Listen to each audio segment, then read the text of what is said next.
yaduteguriye bakunze umusaraba nimuze turya Yesu yaduteguriye. Yesu ashimwe. Nongeye kubasuhuza bana b'Imana, ubuntu, amahoro, imbabazi, umunezero, intsinzi biva mu gitambo cy'Ikaruvari bibare namwe mu bugingo bwanyu. Mbahaye ikaze n'ubundi muri gahunda z'ibyigisho bica kuri uyu murongo cyangwa kuri iyi cano buri munsi, aho umugamba ari umwe, ari uwo kwihana ibyaha no kubarirwa ibyaha bikwiye kwigishwa mu baremwe byose bihereye kuri njye ubibigisha ndetse n'abandi dufatanye. Ubu tuvugana twinjiye mu gitabo cy'Umugenzi, icyigisho cya 15, yego 14 yego 15 sorry, icyigisho cya 15 cya Magambo. Tuvuye ku gitabo cya Mwizero 14 kwa Mwizerwa, ahantu twabonye mu byinshi cyane. Ubu rero turi kuri Magambo. Nshuti muvandimwe batarasenga iki cyigisho, nahoze mbwira abavandimwe mu kanya ko buri gihe uko nkizirerirwa nabi. Nene kwibwira abavandimwe mu kanya uko nizi icyigisho nirirwa nabi, uko ni icyigisho umuntu wese atabona adafite aho yacikira kireka sanze Yesu gusa. Ahandi hose wagicikira wisangamo kandi ugasanga gihonomi gufata, keretse gusa Yesu akugira ubuntu. Iki kintu cyo kuba Magambo cyatwaye mu Kristo kiramutwara, gitwara Mwizerwa, gitwara cyatwaye na byiringiro. Yewe tuzajya tubibona abantu benshi. Ikintu cyo kuba Magambo nicyo Petero yari yagiye gupfa azize. Uko iki cyigisho nkize nirirwa nabi, ni icyigisho cya 15. Reka rero no gutinda sisobanura mu byinshi cyane, ahubwo inyandiko ubwayo irisobanura. Reka nsabe umuvandimwe Leonard adushyira imbere y'Imana tukinjiramo. Data wa twese turagushimira mu izina rya Yesu Kristo, waduhaye nk'Imana ikomeye kandi wagaragaje ko tujye tuzasaba byose ni mu izina rye, izina rya Yesu. Amen. Ukaba ari umuyobozi w'isezerano, agumane n'itsinda riri aha ngaha. Amen. Kandi akomezanye n'iri jambo bazaryumva mu izina rya Yesu. Amen. Murakoze. Ngira ngo nkuko nabibabwiye ni icyigisho gikomeye cyane. Twoderukana turimo tureba Mwizerwa na Byiringiro. Mwizerwa na Kristo barimo bagendana, barimo babwiranye ubuhamya bw'inzira banyuzemo, ibyo babonye kwa Musambanikazi, ibyo babonye kwa Paroni mu gikombe cy'igicucu cy'urupfu. Tubona uko basiganye inyuma, umwe aguye undi akamufata bakagenda bakundanye. Noneho urugendo rwabo bageze ahantu naho ngo inzira irangaye cyane, bashaka kugenda buri wese afashe mugeze ku rutugu, bahuramo na Magambo. Reka mbaye ikintu kitangaje, ntabwo Magambo mu nzira ifunganye yabonekamo. Hari ahantu bahurira Magambo ngo ari inzira irangaye y'ihogere, abantu ushaka kugenda nk'uko twicaye tukatwaye delegate. Niho hantu Magambo yabonetse. Ndota yuko bakigenda, Mwizerwa yarebye iruhande abona umuntu witwaga Magambo abagenda uruhunge cyangwa nyine ba paralele bari kumwe iruhande. Kuko aho hantu inzira yari ngari babasha kugenda babangikanye. Yari umugabo muremure w'igikundiro, agituruka kure wamwegera igikundiro cye kikagabanukaho hatoya. Uyu ni wari Magambo. Bari mu nzira nk'uko twicaye, bari magiye ukuntu bagenda.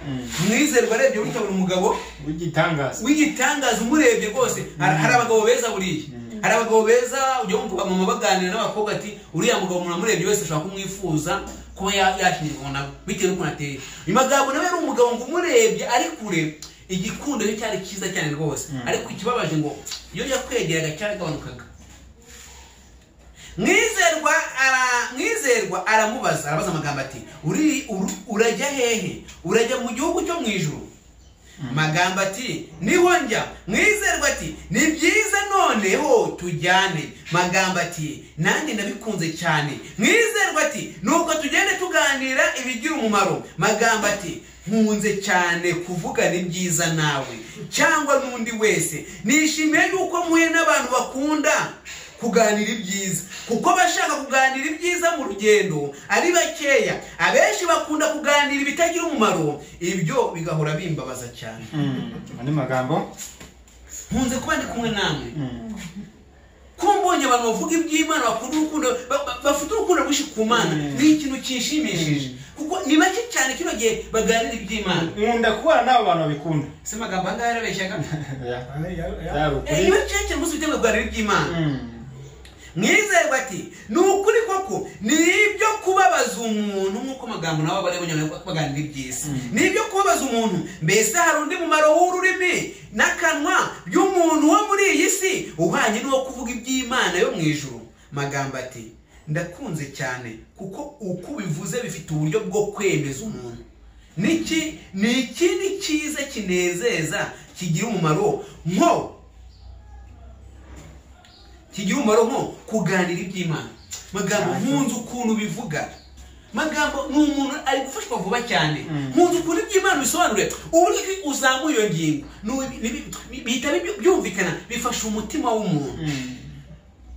N'ikindi kigihwanye n'ibyo kunezeza umuntu gukunda kunezezwa nibitangaza umuntu nakunda kugira ibitekerezo by'ibyabaye cyangwa ibyahishuwe cyangwa imirimo ikomeye n'ibitangaza n'ibimenyetso. Ibyo yabibona hehe atari mu byanditswe byera birimo. Mwizerwa ati uvuze ukuri. Hano Magambo reka mbabwire byanze bikunze nababwiye amagambo ndabasubiramo. Umuntu watangiye urugendo rujya mu ijuru nabi akarutangira nabi aho ageze hose azamenyekana kandi ntabwo azagira aho agiye. Muri gukana bageze hano ibintu byinshi byarangiye. Baciye mu isagenda gasaze kwa mucisha bufi baharenze mu gikombe cy'igicucu cy'upfu naho bamaze kwarenga. Reba ahantu bahurira n'amagambo ariko amagambo avuga ngo iyo tuganira iby'Imana tumenya iby'amateka tugira ute ntabwo tuganirisha muri mango tunyibyo ngibyo. Umupima tuganira ijambo ry'Imana. Mwizerwa tuvuze ukuri rwose umugani ry'Imana mu gendo bimenye. Ariko ikidukwiye ni ugushaka kubona umumaro muri ibyo tuganira. Ukuri Tuvuga amateka ya Mose, tuvuga ibitambo cya Yesu, tuvuga iby'ubuhanuzi, tuvuga iby'ibisigo n'imigani biboneka mu bitabo by'ubusizi. Tugomba kuivanamo umumaro. Bitumariye iki? Bigomba kugira agakiza kawe ku giti cyawe. Tugomba kubihuza n'icyo umutima wacu ukeneye. Icyo wabuze ntabwo tubiharira mu mateka gusa cyangwa se mu magambo gusa. N'amateka hari ikintu cyega kiba kera sinzi kibaho ugasanga turi twigisha urubyiruko tubigisha Mose yaramyaka na 20 yamaze ibingibi babifata gusa mu mutwe bitabo ibingibi ufate ibintu kandi byiza cyane ni byiza ko simbirwanya biragahoraho ariko nyuma yo gufata mu mutwe bihuza n'agakiza ka muntu kuko nge no kwigisha itegeko hano bike n'ahandi bike atuvuze ukuri ariko tugomba kubona umumaro muri ibyo ngibyo. Magambo ati si cyo mvuze se nanjye no kurabivuga ariko kuganira ibyo kugira umumaro mwinshi kuko ubivuga nawe bishobora kumwigisha ibyo mu ijuru n'ibindi byinshi cyane cyane umuntu abasha kumenya uko kwiriye kubyarwa bwa kabiri kandi yuko imirimo yacu itarangiza kudukirisha kandi yuko dukwiriye kubarwaho gukiranwa kwa Yesu kandi yamenya n'ibindi nk'ibyo kandi kuganira iby'Imana kwakwigisha umuntu kwihana uko ariko no kwizera no gusenga no kwihangana ibyo ari byo n'ibindi nk'ibyo kandi uko kuganira kwakwigisha umuntu ibyasezeranijwe bikomeye byo mu butumwa bwiza n'ibyo kumuhumuriza n'ibyo kumumara umubabaro ngo bimukomeze kandi niko kwamwigisha gutsinda imyigishirize y'ibinyoma no kugira impaka neza n'iby'ukuri no kwigisha abaswa.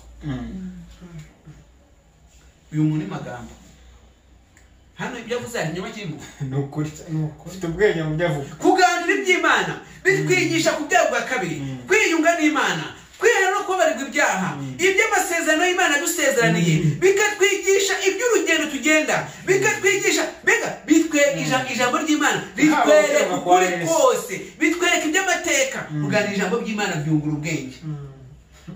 Mwizerwa ati ibyo byose ni ukuri nishimiye kumva bivuga. Magambo ati nudakunda kuganira iby'Imana. Magambo ati kudakunda kuganira iby'Imana niyo mpamvu ituma ari bake bazi ko bakwiye kwizera no gukorerwamo n'umurimo w'ubuntu mu mitima yabo.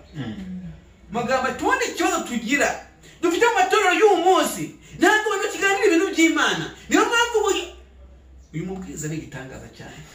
Magambo bake bazi yuko bakwiriye kwizera no gukorerwamo n'umurimo w'ubuntu bw'Imana mu mitima mitima yabo kugira ngo bahabwe ubugingo budashira, ahubwo abenshi barajirwa bakajya bakurikiza imirimo itegetswe n'amategeko itabasha na hato kubahesha umuntu ubwami bwo mu ijuru. Abenshi birambaza cyane ngiye magambo yo mu nyukuno abantu birirwa bahimbana imirimo, bahirimbana bakora imirimo reka babwira amarira mwizerwa ati ariko kumenya ibyo ni impano y'Imana.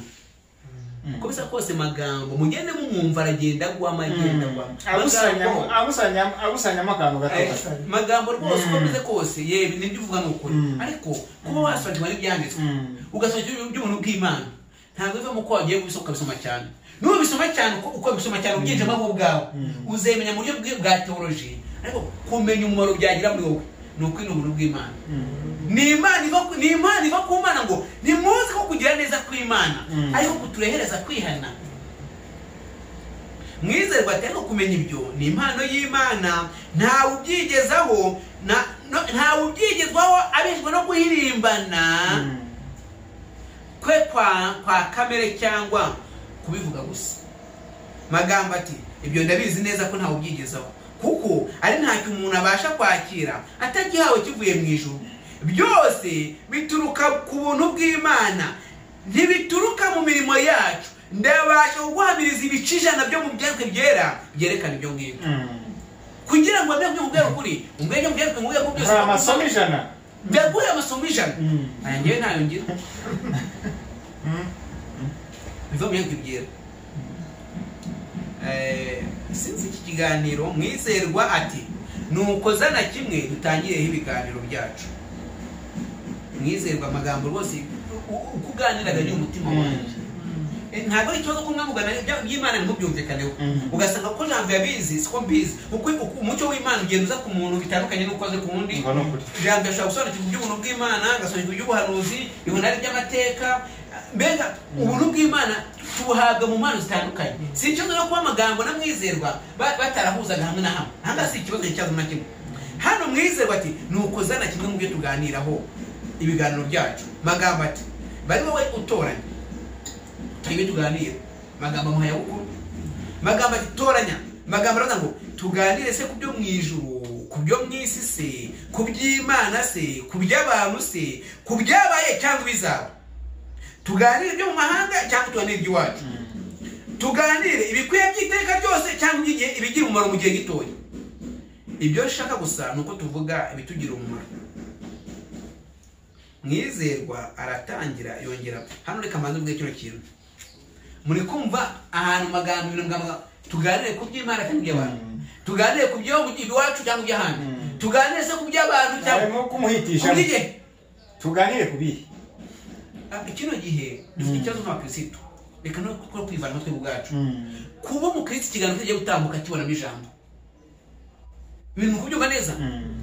Nusanga abaganira modeli z'imyenda urimo urabonamo inyunganizi urakiramo contribution uraganira. Nusanga abaganira iby'imikino iby'imipira Olympique amarigi naho urabonekamo rwose washe kubiganiraho. Nushaka kuganira iterambere ryo mu busambanyi naho bifitemo ubunararibonye. Business ntabwo uburamo, iby'Imana ntabwo uburamo. Tuganire ku kiriho na tuganire ku mukino, tuganire ku masinema, ku makomedi, kuri YouTube, kuri business, tuganire kuki dore ngabo bane manje tuno munsi. Ibyo byose yavugaga harimo kimwe cyarimo cy'ingenzi kandi gihuje n'uko umutima we wakiriye icyo yakiriye. Gusa yategesheje mwizerwa ngamutegesha ibyo bintu byose aho mwizerwa aza kubogamira nta kibazo ariho. Nuko mwizerwa reka muri aho hose yiteguye kujya mwizerwa reka muri w'Imana akazabura ikiganiro cy'ubusambanyi magambo ikiganiro kandi akigane neza afite umumenyi kadukomeze twubere. Mwizerwa akibyumva ibyo bintu mwizerwa akibyumva nubwo atabizana ariko bishobora kuba byaramukanze. Si umuntu w'Imana ibintu byose ushobora kuyabiganiraho. Tuganire ku by'abantu, iby'iwacu, ibyo hanze y'amahanga, iby'Imana n'iby'abantu. Mwizerwa yumva ibyo namucanze mu cyo yakoze. Mwizerwa aratangira yongera gusanga mu Kristo mwiza ntazabura. Mwizerwa aratangira yongera gusanga mu Kristo. Mwizerwa ati aramubwira ngo turahiriwe kuko tubonye uyu muntu mwiza ntazabura guhinduka ngo abe mwiza cyane. Mukristo aramwenyura aramubwira ati uyu muntu ukunze atyo yabeshya batamuzi 20. Mukristo ngo yarazi Magambo niyo mpamvu ativanga no biganiro bye. Mwizerwa yaramwibese ajya kongorera Mukristo. Tugize amabwe tubonye umuntu w'Imana. Tubonye umuntu tufatanye urugendo. Noneho ikintu gitunguye kitabwiye ngo hano nahagize ngira ikibazo. Ntabwo ari icyaha kuba ijambo nawe baganira ku byanjye mu gihe nta kinyuma kirimo. Atari urwango bamfitiye, atari ikindi, mu gihe arimo kurengera inyungu z'ubutumwa bwiza. Ibi bintu tubitandukanye n'ibyabaye kuri Miriyamu na Aroni banegura Mose. Bariya baneguraga Mose ibintu by'abanyagiza ka muntu. Kuba Mose ari umunyamahanga akaba adasenga ibigirwamana, akaba adasenga ibishushanyo, akaba yumvira amategeko y'Abaheburayo, bakaba bafite ikibazo cyari icyaha. Iyo Miriyamu aza kuba ari umupagani akora ibintu byo mu banyamahanga agaragara yuko ari imbogamizi mu Bisirayeli, nta kimana yagiye gukora bariya abantu kuko bari gufurira umurimo w'Imana. Ariko ibyo bavugaga ibintu by'imihango y'idini, barwanira ishyaka ry'idini. Hano rero Mwizerwa na Mukristo batangira, Mwizerwa we yari yizeye Magambo, agiye kurata Mukristo ati twabonye umuntu mwiza tugiye kujyana urugendo. Mukristo ati uriya muntu wizeye yabeshya batamuzi 20. Mwizerwa ati mbese uramuzi? Mukristo ati uko muzi biruta uko yiyiza. Nashimye abana b'Imana, reka mbabwire Imana ituzwe ngo twiyize. Kandi amagambo yo mu ijambo ry'Imana avuga ngo abamuka barondora mu mubiri, ariko mu mubiri ntabwo barondora mu mwuka. Niba abamuka barondora mu mubiri, umuntu wamuka ashobora kumenya uwo mubiri akamumenya ko umubiri yize. Mwizerwa ati mbese uramuzi? Muzi kuruta uko yize. Mwizerwa ati yitwa nde? Mukristo ati yitwa Magambo, atuye mu mudugudu w'iwacu. Umudugudu we ni uwuhe Mukristo? Nimbukiro. Umudugudu wandwa ni muki? Bari baturanye. No, ntabwo atuye. Ubu tuvugana ni batuye, ntabwo aravayo. Yitwa Magambo, atuye mu mudugudu w'iwacu. Ntangazwa no kutamuzi, ahari nuko mu mudugudu wacu harimo abantu benshi. Ega muri mukiyemo abantu benshi, banyamugijya nino, baruhangara, bamudakurwa kwijambo, bagoba, bamagambo n'abandi bamukunda faranga bose no batuye. Uyu mudugudu munini cyane uruta igihugu. Uko cyaza kusanga uyu mudugudu ufite imirenge, ufite n'amakomini muri wo. Atuye mu mudugudu w'iwacu, muzi neza. Impamvu utamumenye hatuyemo abantu benshi cyane. Mwizerwa ati ni mwene nde? Atuye ahagana he? Mukristo ati ni mwene vuga neza. Uyu Magambo ise nivuga neza. Atuye ku murenge witwa Muvuga Bupfu. Nubwo avuga neza akaba avuga mu kinyabupfura, ibintu avuga ni ubupfu. Ni amahomvu, ntacyo byaba ari umunyabyaha. Ari mu ijuru barabigaya, nta cyiza bikari bikeze ko ni amahomvu. Niho uyu munsi abantu bakeneye ikibonezamvugo mu magambo. Bakeneye ikibonezamvugo mu magambo. Umuntu wize asanga arambwira ati Daniel rwose ukuntu uvuga amagambo ukoresha inyandagazi. Ati kuzuka bw'umuntu n'umusambanyi. Nta kundi kunemubwira. Ati rwose ati kuba wahagarara mu itorero ukavuga ngo ibyaha bigezeho binuka, ibyaha nakora binukira Uwiteka. Tikora no kwihandagaza. Tusobanura muze cyo wakora binukira Uwiteka. Uyu munsi hakeneye ikibonezamvugo, hakeneye ikibonezamvugo ngo udakomeretsa abantu. Rwose niho nari niba akoze ikintu kibi cyo kugawa, reba ukuntu bihengeka utamukomeretsa. Ese umva Samuel, abantu bango udakomeretsa abantu, utagira ibintu uhungabanya kuri we. Uwo muntu ubwo yahungabanye kera, yarakometse kera, ahubwo akeneye kumwomora. Abo bantu rero bashaka guhura n'amagambo. Ibi biganiro bibi abonekemo. Mu bibashyira abonekemo. iki gihe tugezemo ni igihe gikomeye gikeneye ababwirizabutumwa babona ishira bakayita ishira, babona isega bakayita isega, babona umwana w'inzoka bakamwita umwana w'inzoka, babona n'umwisirayeli nyawe bakamwita umwisirayeli nyawe. Niko Uwiteka abigenzaga, niko Yohana Umubatiza abigenzaga, niko yabwiye Ahabu Eliya, ni wowe n'inzu na so. Ntabyo kubembekereza umunyabyaha muri ino minsi. Yewe washuke nanjye ntuzambembekereze, nubona natanye uzaza umbwira ibintu uko biri rwose nyabupfura ntuzagishiremo, ntuzagishyiremo hato nazagira ngo biranoroshye kandi imbabazi zirimo zishiramo. Hari igihe kigera abantu ukareka kubabembereza rwose.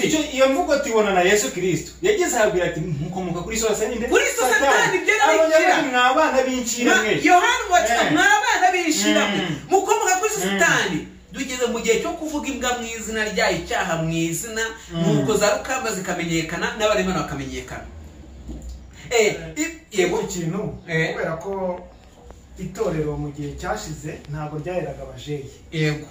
Kubera ko itorero mu gihe cyashize ryaheraga abajeyi, ryavugaga ikintu uko kiri. Ariko muri iyi minsi y'imperuka abantu basigaye bari abajeyi, ari mu muryango have wikubita umwana, have wimubwira nabi, barabyoroheye kandi umwana aho niba umugabo akoze ikosa aho ya n'umugabo, umugore ni wagize ikintu agira ati hoye yahoye, ugasanga biraje bivuye ahubwo bigiye no mu itorero abantu basa nkaho barimo kurerwa mu buryo badashaka kubwirwa ikosa. N'ibivugwa rubupfu, bwira umuntu kujya kuvuga rubupfu. Wimurana ni pasiteri, abo kubaha mu bubahe, abo gutinya mu batinye, abo gucyaha bacyawe. Nakunze nari ndimo soma constitution y'igihugu kimwe, ariko umanya ko ibihugu byose itegeko nshinga. Uzi ko nasanze mu itegeko nshinga burya rihana umuntu wese w'icyo gihugu. Niko byagakwiye kuba bimeze. Itegeko nshinga rihana bihereye kuri perezida kugeza kuri rubanda rwo hasi. Ni ukuvuga ngo niba itegeko nshinga ryapfuye rikitwa na perezida, arahana nk'uko rubanda rwo hasi yaryishe. Rero kuko rubanda ngo ari mukuru gutya akaba akoze ibyo kugaba ngo hoya umusaza asaje mu kazi atuye ni mwene vuga neza, batuye mu murenge witwa Muvuga Bupfu. Ngo iby'igikundiro n'iby'umumaro muke mwizerwa ati kubwanjye mbonye ko ari mwiza cyane. Mwise gubina mutungo ati nigute umuntu yaba umuvuga bupfu kumwakira umushinga rwose, amagambo avuze no nukumva ari kugenda anyatira gitsinga. Mwizerwa ati kubwanjye mbonye ko ari mwiza cyane. Mwise ati nuko aboneka abatamuzi neza, ko abatamuzi neza kuko ubwiza bwe bubonwa cyane ari kure y'iwabo, iyo ageze bugufi bw'iwabo aba mubi. Mwizerwa ati aha uri murakina nabonye uramwenyura, mwiza ko mukisa ajya yasenze. Mukisa ati ntibikabeho nubwo namwenyuye, ibyo sinabikinisha kandi sinabeshyera umuntu. Bane Imana ntukabeshyera abantu, cyangwa n'ubuze ukuri kuvuge, ariko ntukabeshyera umuntu. Kandi no kuvuga utyo surwango amagambo bagira ngo bashaka iki bamufasha. Reka nongere ngusobanurire uko ari. Akunda kubana n'umuntu wese. Weka biganira tuganire byango kuki byose ushabuganira. Akunda kubana n'umuntu wese uko ari kose, agakunda ibiganiro byose. Uko aganire nawe none niko aganira n'abandi bicaye banywa. Uko inzoga imugwira mu mutwe niko arushaho kuganira nk'uko yaganiriye nawe. Kubaha Imana ni kuri mu mutima we cyangwa mu nzu ye cyangwa mu ngeso ze, uko afite kose kuri ku rurimi rwe. Kuri we kubaha Imana ni ukubomboteranya ururimi rwe cyangwa kubombekanya amagambo. Reka tugaruke ku kintu cyitwa ubukristo. Urabona mwizerwa yari rwose yatwawe n'ingambira y'amagambo, byamufashije, yamaze kumwemeza rwose yamufashije ko ari umuntu w'Imana yo kunarugera. Ariko reka mbere ku bukristo cyangwa tuganire ku bukristo bw'ubunararibonye. Ubukristo bw'ubunararibonye buva mu kuyobora n'umwuka wera, bukorwa n'umwuka wera, buva kuri Yesu bukorwa n'umwuka wera, butahura ibintu hakiri kare. Kandi ntabwo bwirukanka ngo bugende cyane, bwirukanka bugenda gake bwitonze kandi butahura ibintu. Bivuga rero ntabwo busamara ngo bubone ishitamba ngo bute n'ubwo kandi ntirukangwa n'ibizabaho n'ibiriho cyangwa n'imvugo nuko byaba bimeze reka kuko ubwo bukristo bwubatse ku rufatiro k'ukuri uriwe Kristo uri ku rutare n'ubw'imiyaga yaza kandi ugenzura kubi babo kuko Yesu yahaye impano abigishwa ba Yesu impano yo kugenzura ibintu urabona itorero rya Efeso bavuga yarishimiye ko ryarizi kugenzura abiyita abakristo batari bo muzi ko bo mwizerwa ati niko birise koko iwe mu rugo nta kubaha Imana kurimo ibiganiro byose bibonekamo nta mumaragira mbere ngo kubaha Imana no kuri kurimo ibona uyu munsi tugwije abantu bagusobanura ibyo kwandi byanka magambo bagagusobanura ibyo cyane Imana nka magambo bagagusobanura iby'isato nka magambo muri bo iyo gahunda ntayiba mu mutima wabo gutinya icyaha bitamo mu rugo nta kubaha Imana birimo basoma Bibiliya bakaba bayizi basenga bakaba bizi ariko muri bo kubaha Imana reka nkomeze mwumve ubu dufite abantu benshi nicyo nanjye kuvuga banakubwira Bibiliya yose mu mutwe bakakubwira isomo bakakubwira ariko ni ku munwa gusa ariko ni nibara mu kanyimana ni nibara kubona bageze naho bakandagira mu itegeko ryo gutsindishwa n'ukuboko kwizera kubyara bwa kabiri bakarisobanura nk'abantu byakoremo kandi ko ari amagambo mwizerwa ati nuko biri niba ari uko biri najijwe cyane ntameze nk'uko ne namutekereza ukisa ati wajijwe koko ibuka wa mugani ngo ibyo bavuga ntibabikora ariko ubwami bw'Imana si ubw'amagambo ahubwo n'ubw'imbaraga ntabwo ari amagambo ubu Daniel ngo abwiriza buriya munasobanura iby'Imana neza murebe ubuzima bwa Daniel uko abayeho mu buhuze n'ibyo avuga n'ibidahuriye umuntu mu mwanga urunuka n'umurozi kuko umurozi ni umuntu guhibira ashobora kuba yarya Imana ubwira none wowe urayizi umuntu bwabukorera muri we niba mu rugo rwawe byo kuba Imana bitarimo mu mutima wawe ukaba nta birimo urabibwira abandi ikintu kimwe icyo hari abavuze yego iyo umubonye aturuka kure aba ari mwiza cyane rwose sibyo buri ushaka kuba n'umuntu mukaba n'icyumweru sibyo mukaba icyumweru kimwe ukamushima muri kumwe rwose ni sawa ariko igihe kizagera urebe kumarana igihe nawe kari ikibazo gikomeye cyane nibyo rero ubu dufite akaga no muri mwitorero n'ahandi uko ushaka kugaburira umuntu rimwe ariko ejo n'umugaburire kubera iki wamubonye uwo munsi wamwishimiye wamugaburiye ariko ejo afite ikibazo bashaka kumwereka urwiza ejo afite ikibazo ariko ntushaka kugira ngo mwizerwa ati niko biri niba ariko koko ntajijwe ahubwo ubwami bw'Imana si ubw'amagambo n'ubw'imbaraga nuko tubisoma muri Matayo 20:13 urwambere rwako no 20 avuga cyane byo gusenga no kwihana no kwizera no kubyara bwa kabiri magambo neza cyane arabizi kandi abisoma neza anabihatira abantu yabonye kwibona wiyunze n'Imana ubundi uko wiyunze n'Imana urakira umuntu bw'Imana ntabwo uramenya ukuntu Imana kwa mutima w'umuntu arabiguhatira byari usenge wiyirize ko nibinge ntabwo uriyunga n'Imana hano bazira ngo avuga cyane ntabwo ari ibintu byo kumubembekiza ntabwo bekiza abantu aracyaha iyo bugiri mu itorero arabicyaha avuga cyane ibyo gusenga no kwihana no kwizera no kubyarwa bwa kabiri ariko ntabyo afite azi kubivuga gusa nabaye mu nzu ye naramwitegereje ari we kandi ari n'ahandi nzi yuko ibyo muvuzeho ari ukuri inzu ye ntirimo kubaha Imana nk'uko umurenda w'igi utarimo uburyohe mu nzu ye nta kubaha Imana umurenda w'igi narakaryohe k'isukari uramurenda w'igi nta karyohe na gato karimo ngo ni nako muri make mu nzu yo kwa Magambo mu muryango wo kwa Magambo nta n'akantu katarebwa n'ijisho kuko Imana karangwa mu buzima bwabo imirire igayisha Imana ibiganiro imyambarire mbega kubaha Imana kwabo kuri mu magambo avuga cyane nuko nzi yuko ibyo muvuze wari ukuri inzu ye ntirimo kubaha Imana nk'uko umurenda w'igi utarimo uburyohe iyo ari we ntasenga ntiyihana ibyaha bye inyamaswa uko ziri zimurusha cyane gukorera Imana azanira kubaha Imana ikizinga n'igitutsi n'isoni mu maso y'abamuzi bose muri icyo gice cy'umudugudu w'iwacu niwe watumye yatumye hatagira n'umwe uvuga neza kubaha Imana. Aboroheje bamuzi baramuvuga bati mu nzu ye niho ni nka dayimoni, ahandi ni uwera. Yari mu nzu kuri dayimoni, ariko hanze aba ari uwera.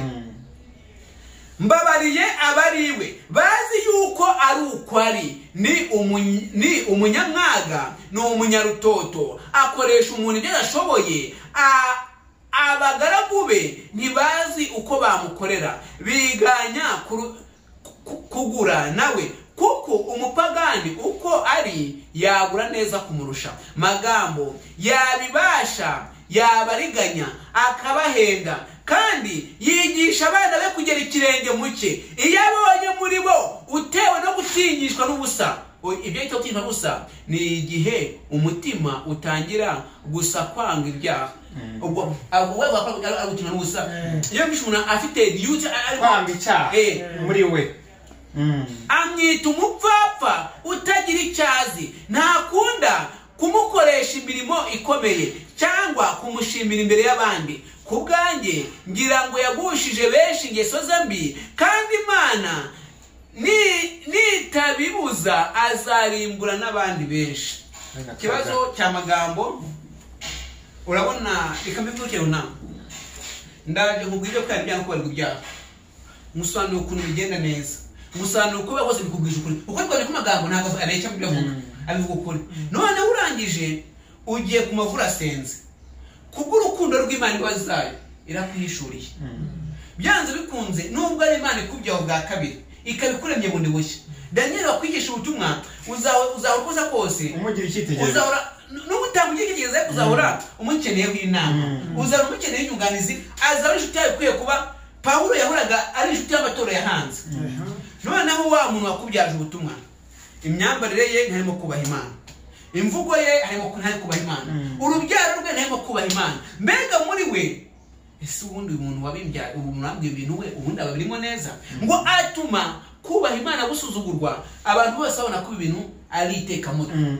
Agwisha benshi. Izo mbazi z'Imana mwakiriye zidatuma mureka ibyaha, mureka amagambo, mureka kwita, zitabatandukanya n'ikibi. Ni imbazi z'Imana za bwoko ki? Ariko muri ubwo buryo yabeshye benshi, ariko mu by'ukuri nubwo yabeshye benshi akagusha benshi, ubwe n'abazabona ko yibeshye.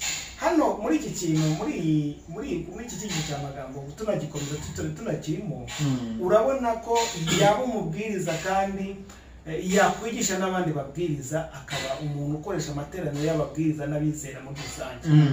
Ariko mu by'ukuri nyuma yo kuva ku ruhimbi cyangwa nyuma yo gukoresha ayo materaniro, umusanzi we ntiwakwifuza kumubona. Niyo mpamvu kwita iki kintu ni ikintu gikomeye. Niyo mpamvu kwita cyane nta kwita cyane. Reka nyambivuga n'ubundi, reka nyambivuga ku giti cyanjye, numva ko uko inama ndangikora ariko yakwiye gukora.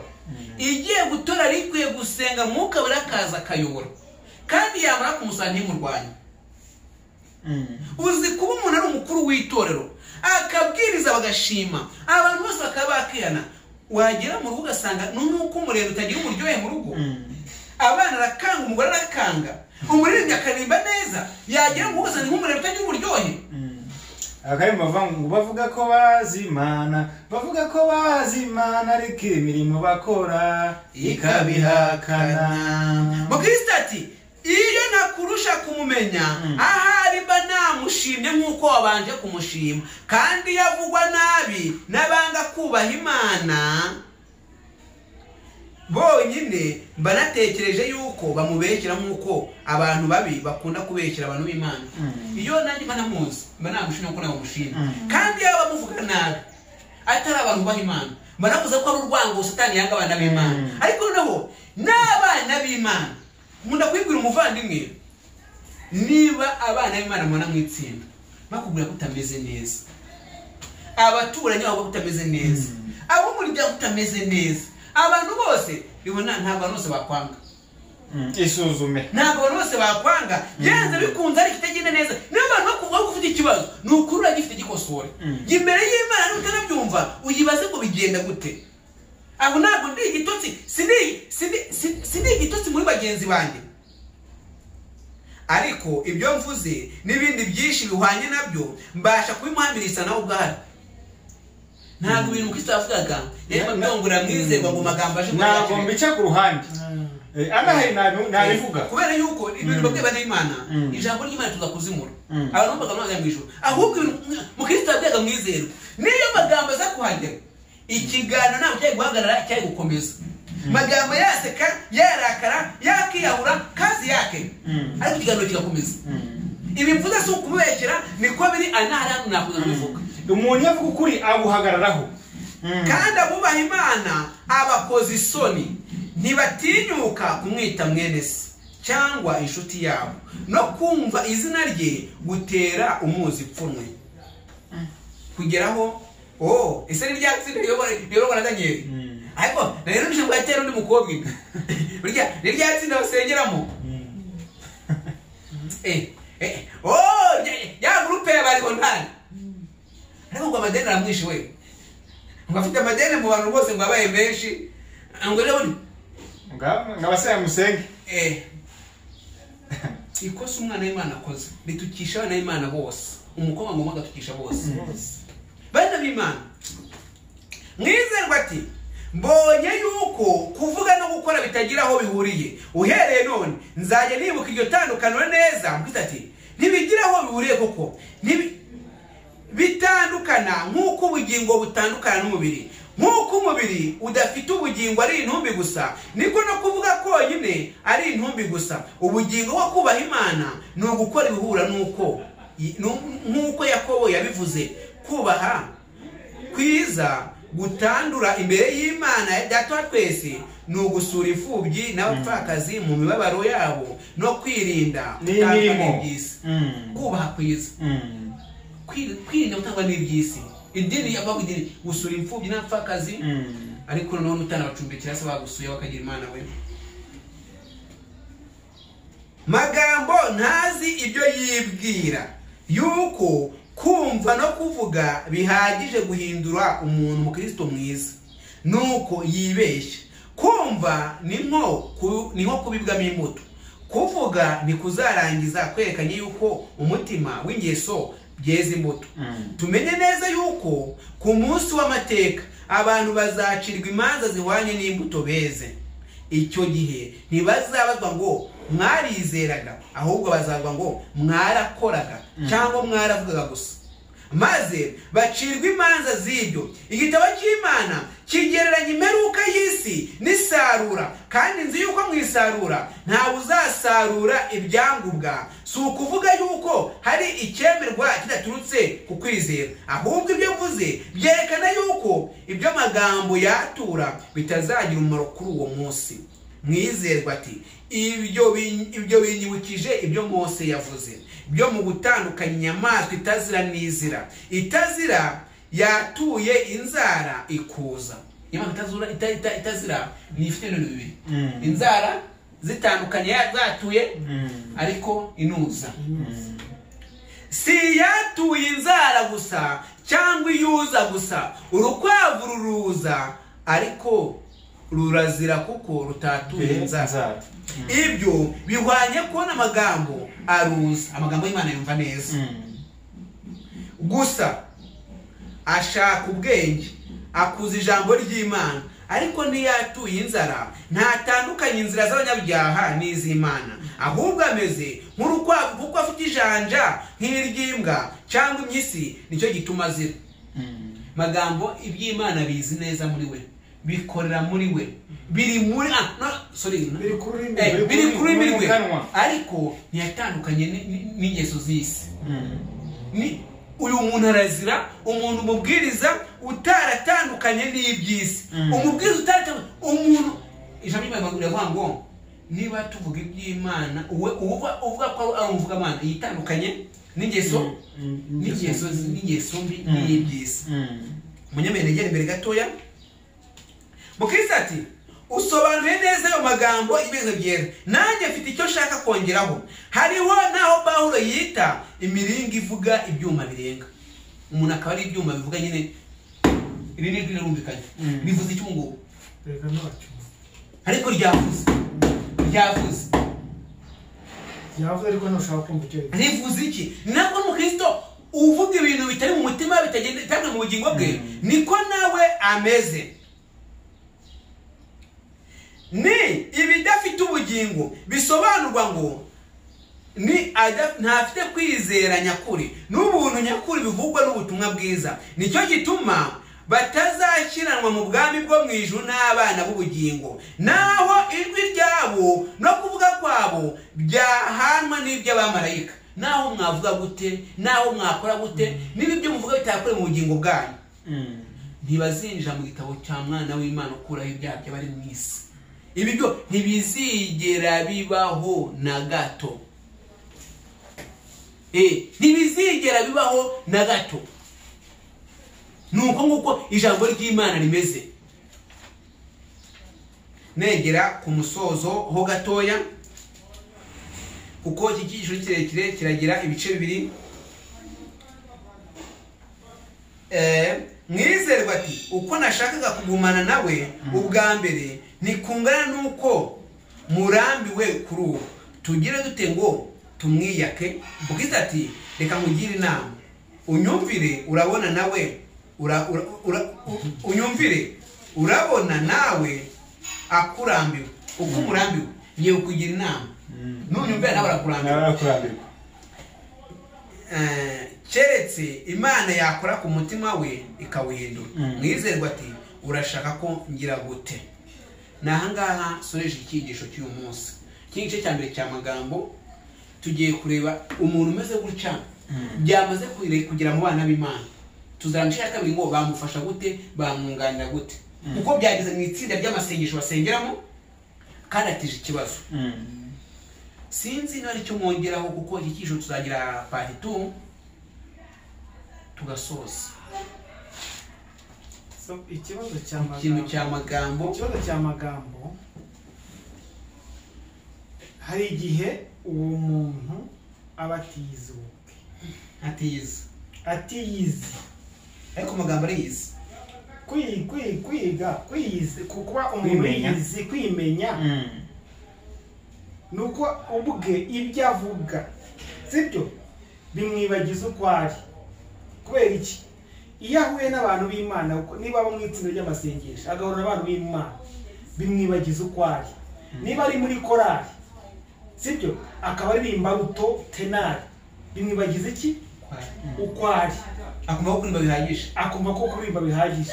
Niba ari umuyobozi cyangwa afite inshingano runaka akaba yikora neza, bimwibagiza iki? Uko ari.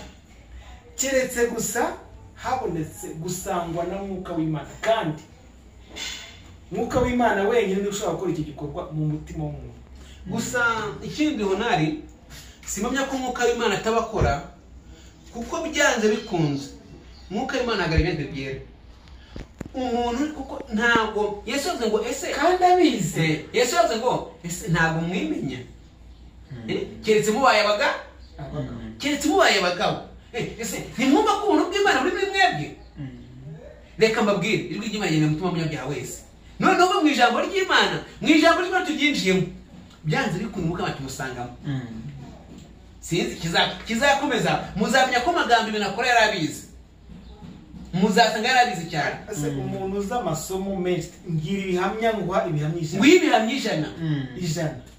Ese ugira ngo umuntu iki kintu iyi ndwara ikunze gufata ababwiriza. Yego, ababwiriza iyi ndwara bakwiye kwifata, ariko aho ubutumwa bwatangiye kubonekera, ubutumwa bwiza bw'umunyabyaha yakira ubuntu bw'Imana, hari ababwiriza benshi bagiye bava muri ibyo bika bagaruka bamenya ko hari ikibazo bafitanye n'Imana cyangwa se bafite mu buzima bwabo bwa buri munsi bw'imikorere, n'abaririmbyi n'abayobozi mu nzego zose, no kugira amapasitori n'abakuru b'itorero n'abaririmbyi. Icyo kintu rero, ubu buryo ntabwo ashobora kwimenya ubwe ko hari ikibazo afite. Kubera iki? Ibintu byose abikora neza, kandi uretse kuba mwamugaya mu by'umwuka ko atakira ubuntu bw'Imana, ariko hanze baramushima ku byerekeranye n'ubuzima bw'isi. Ntabwo bamushime, twabisumyeho nta. Reka nkubwire cyane, ntabwo ashaka kujya kure y'icyo cyo wavuze. Bamugaya ko atakira ubuntu bw'Imana, imibereho iragawa. iragwa mu buryo bw'ibyamwuka ntabyemera pe no hanze bavuze ngo ari ukugura agurisha nabi ari ukubanira abakoresha ababanira nabi gusambana arasambana ariba ibyo ngo bihira umuntu utabizi gusa umaze kwinjira ariko mwibuka naba hafi abo ngabo babimenye nicyo naba hafi ntabwo ari abakure kuko nyine iyo byavuga ngo umubona aturuka kure keretse mubanye ubona ko ari mwi none se wamenya imico y'umubwiriza mutabana niba akubwirije ku ruhimbi akigendera wamumenya ute niba umuntu ayoboye ku isabato agataha cyakira kandi ubona yabikoze neza ubusa twebwe watumenya ute gusa keretse mubanye ariko niyo mpamvu navuga ngo mwuka w'Imana niba usanga wa muntu akavuga ati nyamara uko bimeze kose nuko wibwira kuri mwiza ariko mubi Yesu Kristo bwabaye niyo mpamvu bamumenye sibyo mu Kristo buriya ni ubukristo buranye ni imico ubukristo bw'unyaribonye sibyo bwaciye mu bintu bitandukanye buza abantu batandukanye n'imico itandukanye buhita bugenzura bakabwira ibyiringiro ati ibi byiringiro ufite ubukristo bubwira ibyiringiro utapfa ariko se ntabwo ubona ibyiringiro abantu muri iyi minsi bafite ubu byiringiro ufite kuri uyu bishingiye ku ni ahantu bishingiye uriya muntu umureke ubukristo burya ni ikintu buragenzura bukitegereza bugashaka bugakora ubushakashatsi ntabwo bwirukanwa gusa bugahita bubwira ibyiringiro wabyiringiro urizwimo kurimo kwiringira ubusa byamfite dushye imbere y'Imana reka dusenge urakoze data kuri Imana ikomeye urakoze ko wita ku munyabyaha uko ameze kose izina rye rihimbazwe Uwiteka tubonye Magambo mu isi yacu dutuyemo mu iminsi y'imperuka Magambo buzuyemo Uwiteka ariko ntago wanga umuntu ukunda umunyabyaha Uwiteka niwe uhindura turakwinginze ngo mutanga bugingo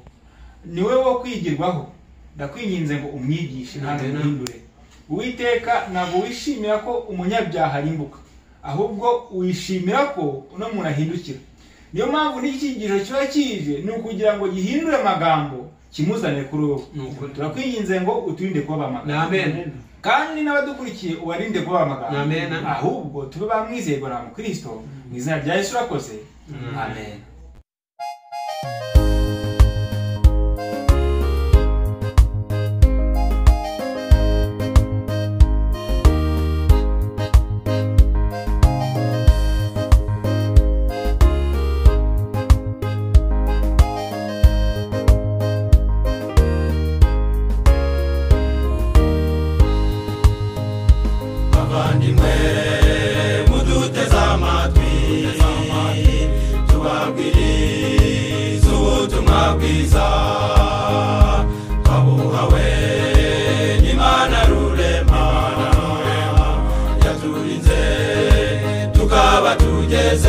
aya